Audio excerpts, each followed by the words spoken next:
চব্বিশ।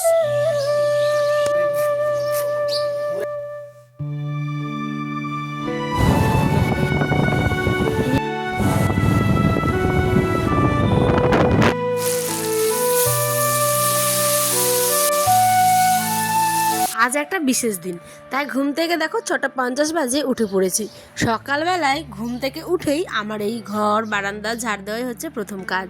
জানো তো, আজকে রাতে হয়তো কম বেশি প্রত্যেকটা মানুষই তাড়াতাড়ি ঘুমিয়ে একদম ভোরে উঠেই দিয়ে দিয়েছে লাইন। কেন? তোমরা তো জানোই আজকে হচ্ছে ইলেকশন, মানে ভোট। তো আমাদের এখানে যেহেতু আমার প্রথম ভোট, মানে শ্বশুরবাড়িতে, তো সেই কারণে আজকে বেশি এক্সাইটেড আমি। তো একেবারে ঘুম থেকে উঠেই দেখো ঘর বারান্দা ঝাড় দিয়ে কিছু কালকে রাত্রের কাপড় ছিল, যেটাকে এখন রোদ্রে দিয়েই আমি এখন একদম ফ্রেশ হতে যাব। আজকে ওয়েদারটা দেখছো একদম মেঘলা মেঘলা, এখনও কিন্তু রোদ্র ওঠেনি।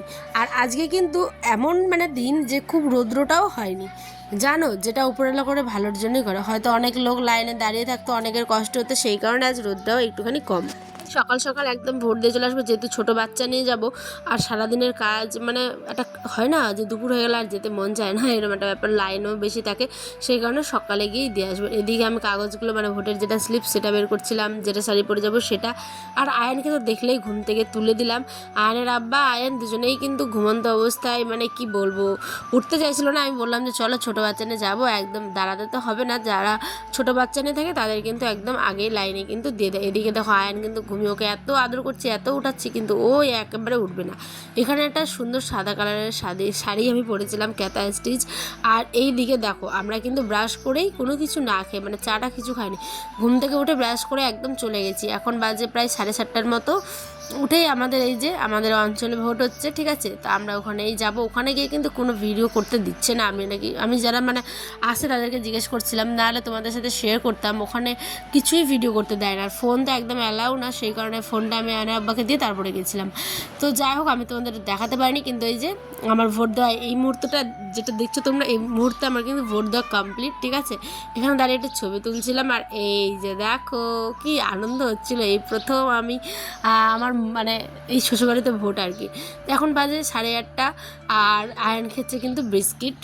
আর জানো তো, মানে ওখানে গিয়ে দেখে আমি পুরো অবাক, ভোট দিতে গিয়ে মানে এত লাইন ভাবতে পারবে না। মানে বন্ধু, সকাল 7টা বাজে কিন্তু এত পরিমাণে লাইন হয়েছে যে কি বলবো, মানে অনেক অনেক প্রচুর লোক, মানে ভোরবেলা থেকে লোক গিয়ে বুঝি দাঁড়িয়ে আছে, এমন অবস্থা।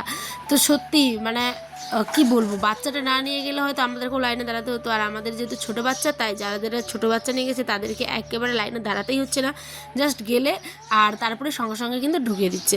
তো এটা একটা ভালো ব্যাপার, সেই কারণে আমি সকালে আয়নকে নিয়ে গেছিলাম। আয়ন আমার সাথে ভিতরে ফার্স্ট টাইম, আজকে প্রথম ওই আমার সাথে আমার মানে ভোট কিসে দিলাম, কি হলো, সমস্ত কিছু আমার ছেলে এখনও তো বুঝতে শিখি না, কিন্তু দেখেছি। এই ভিডিওটা থাকলো, ও যখন বড় হবে তখন দেখবে। আজ প্রথম কিন্তু ওই মায়ের সাথে ভোট দিয়ে গেছিলো। আর ওকে পুরো আমি মানে কি বলবো, একদম ভিতর অবধি নিয়ে গেছিলাম, ওকে আর আব্বার কাছে রেখে যাইনি, যেহেতু বাচ্চা নিয়েই অ্যালাউ করছে, সেই কারণে ওখানে গেছিলাম। তারপরে দেখো আমি আমার যাকে ভালো লেগেছে তাকেই দিয়েছি, ঠিক আছে, ওইটা তোমাদেরকে আর নাইবা বললাম। এইখানে বাড়িতে এসে আজকে ভোটের স্পেশাল খাওয়া দাওয়া, মানে ভোট একটা হলো ব্যাপার আলাদাই। তো আজ যেহেতু বৃহস্পতিবার, আজকের ব্লগটা তোমরা আজকেই দেখতে পাচ্ছ। আজ আমি বাড়িতে এসে একটা কচি এঁচোড় রান্না করলাম, ঠিক আছে। এটা ছোট্ট একটা পুচকি এঁচোড় ছিল, খুব সুন্দর, মনে আমার মানে খুব সুন্দর লাগছিল মন থেকে আমার। তো ভাবলাম চলো খাওয়া যাক, কেননা আজ ভোটও দিলাম, সেই কারণে একটু ভালো খাওয়াও হবে। আর এঁচোড়টা খেতে আমরা বরাবরই সবাই ভালোই বাসি, ঠিক আছে। এর সাথে চিংড়ি হলে ভালো হতো, কিন্তু আমাদের গ্রামের দিক তো, তাই এখানে চিংড়ি চাষটা যেহেতু কম, চিংড়িটা পাওয়া যায় না। শহরে গেলে তারপরে তুমি পাবি। তো এখানে আমি এঁচোড় কেটে নিচ্ছি, আর এঁচোড় কাটার জন্য তো দেখতেই পাচ্ছ একটুখানি সরিষার তেল নিয়েছি বাটিতে। আর এখন কিন্তু এই যে এঁচোড়টা আমার কাটা আস্তে আস্তে করে হচ্ছে।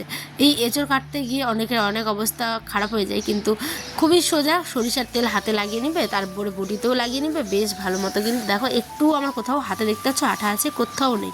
আর যেটা ওই যে পাশের এঁচোড়টাতে একটু আঠা যেটা পড়েছিল, সেখানে জল দিয়ে ধুয়ে দিবি, তাহলে কিন্তু অনেকটা ভালো হয়। আর তেলের এর মানে বিকল্প আর কিছু হয় না, হয় কচু পাতা, কিন্তু কচু পাতাটা তবু না মানে একটা আঠালে আঠালে ভাব করে। তারপরে চলে আসলাম এখানে প্রেশার কুকারে, আমি হলুদ আর লবণ দিয়ে এঁচোড়টাকে সিদ্ধ করে দেবো বলে। আর এইখানটায় আমি বসে দিলাম পাশে কিন্তু ভাত। দেখো ভাতটাও দেখতে দেখতে হয়ে গেছে। সিটি তো পড়ে গেল। এরপরে একটু রান্নাবাড়ির জন্য পেঁয়াজ, রসুন, আদা, জিরে, মানে এই মাংসের যা যা মশলা সমস্ত কিছু কিন্তু দিতে হবে। আমি অল্পই দিয়েছি যেহেতু আমার অল্প পরিমাণে রান্নার। এই দিকে দেখো আয়ানের আব্বা, কিন্তু তোমরা দেখেছো প্রথমে আয়ানের আব্বা আমাকে শাকটা ছুটিয়ে দিয়েছে। আয়ান এখানটায় খেলাধুলো করছিল আর আমি এদিকে কিন্তু রান্না করছিলাম। আয়ান এখন বলছে মাম্মা মাম্মা আমার খিদে পেয়েছে। আমি বলছি একটুখানি দাঁড়াও বাবা, এক্ষুনি হয়ে যাবে। বাচ্চা মানুষ তো খিদে পেয়ে গেছে। আমরা যেহেতু সকালে এখনও ব্রেকফাস্টই করিনি, এখন বাজে এই 10টার মতো, বুঝি না 9:30। তো যাই হোক এখন ওকে খেতে দেবো। এই যে রান্নাবান্না প্রায় হয়ে এসেছে, দেখো সিদ্ধ করার পরে জলটা হালকা অল্প জলই দিয়েছিলাম আর জলটা ফেলে দিয়ে এই যে মশলা দিয়ে কষি। আর এইটা না ডাল ঘুটিনি, ঠিক আছে, এই ঘুটিনিটা দিয়ে একটুখানি থেচকে দিতে হয়, কারণ এটা তো মানে পুরো না একদম কচি, কিন্তু তবুও ভেঙে দিলে না টেস্টটি একটু আলাদাই হয়। আমি একদম টাইটভাবে করেছি, কোনো কিছু মানে ই করিনি, কী বলো তো, রস করিনি, একদম সুন্দরভাবে করেছি কষা কষা। তো আজকে আমাদের খাওয়া দাওয়া এখানেই, ভোটের দিনে স্পেশাল খাওয়া দাওয়া। তোমাদের কেমন লাগলো ব্লগটা অবশ্যই কিন্তু জানিও, ঠিক আছে। তো সবাই ভালো থেকো, সুস্থ থেকো, সাবধানে থেকো। দেখা হবে নেক্সট ব্লগে ঠিক আগামীকাল ঠিক সন্ধ্যে 6টায়। ভালো থেকো, ভালোভাবে থেকো, টাটা।